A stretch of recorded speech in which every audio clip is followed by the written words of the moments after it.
पहले और दूसरे चरण के चुनाव संपन्न हो चुके हैं। आज तीसरे चरण के लिए मतदाता अपने अपने मत का प्रयोग कर रहे हैं। इस चरण में सभी की निगाहें ब्रज और रुहेलखंड क्षेत्रों पर है। कोर वोटर के लिहाज से देखा जाए तो ये चुनाव क्षेत्र समाजवादी पार्टी का गढ़ है। यादव मुस्लिम बहुलता वाली इन 10 सीटों को इसीलिए ही यादव लैंड के नाम से जाना जाता है। हालांकि पिछले 2 चुनाव से अपने इस खास मैदान में अखिलेश यादव और उनकी पार्टी को उपेक्षित सफलता नहीं मिल पा रही है।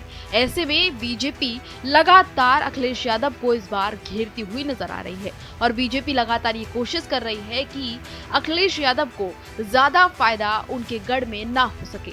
ऐसे में बीजेपी और बीएसपी दोनों पार्टियां इस बात को लगातार प्रचारित कर रही हैं कि समाजवादी पार्टी की नजर में केवल परिवार के लोग ही यादव हैं, क्योंकि इस बार सपा ने केवल 5 यादव प्रत्याशी मैदान में उतारे हैं, जिनमें कन्नौज सीट से खुद अखिलेश यादव चुनाव लड़ रहे हैं, तो वहीं मैनपुरी सीट से उनकी पत्नी डिंपल यादव चुनावी मैदान में है।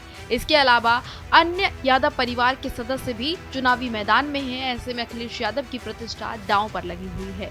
अब अगर बात करें बदायूं, फिरोजाबाद, मैनपुरी लोकसभा सीट की, तो इस सीट पर इस चरण में चुनाव हो रहा है। इन तीनों सीटों पर सपा ने मुलायम सिंह यादव के कुनबे के सदस्य चुनाव मैदान में उतारे हैं।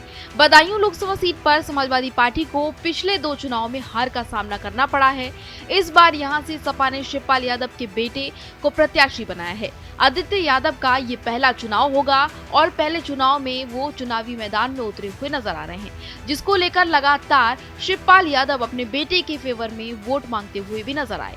लगातार चुनावी मैदान में शिवपाल यादव डटे रहे और समाजवादी पार्टी के फेवर में लोगों से वोटों की अपील करते नजर आए। अब अगर बात की जाए फिरोजाबाद लोकसभा सीट की, तो यहाँ सपा को पिछली बार हार का सामना करना पड़ा था। इस सीट पर सपा ने लगातार तीसरी बार अक्षय यादव को चुनावी मैदान में उतारा है।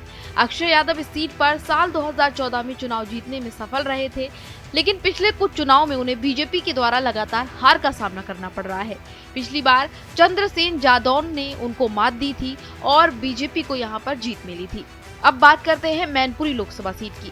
तो मैनपुरी लोकसभा सीट एकमात्र ऐसी लोकसभा सीट है जहां पर सपा ने पिछली बार बीजेपी प्रत्याशी को मात दी थी। मैनपुरी को समाजवादी पार्टी का गढ़ कहा जाता है। यहां पिछले चुनाव में पार्टी संस्थापक मुलायम सिंह यादव ने जीत दर्ज की थी। उनके निधन के बाद उपचुनाव हुआ और उनकी बहू डिंपल यादव चुनावी मैदान में उतरी, जिसके बाद डिंपल यादव को यहां अच्छी खासी जीत मिली। डिंपल यादव यहां पर मौजूदा सांसद हैं और इस बार फिर से मैनपुरी से डिंपल यादव को ही सपा ने मैदान में उतारा है।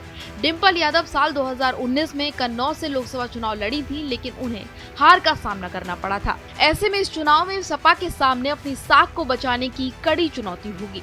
अब देखने वाली बात ये होगी कि क्या समाजवादी पार्टी यहाँ पर अपनी प्रतिष्ठा को बचा पाएगी या फिर इन तीनों किलों पर बीजेपी फतेह कर लेगी। Bureau report, Bharat express UP.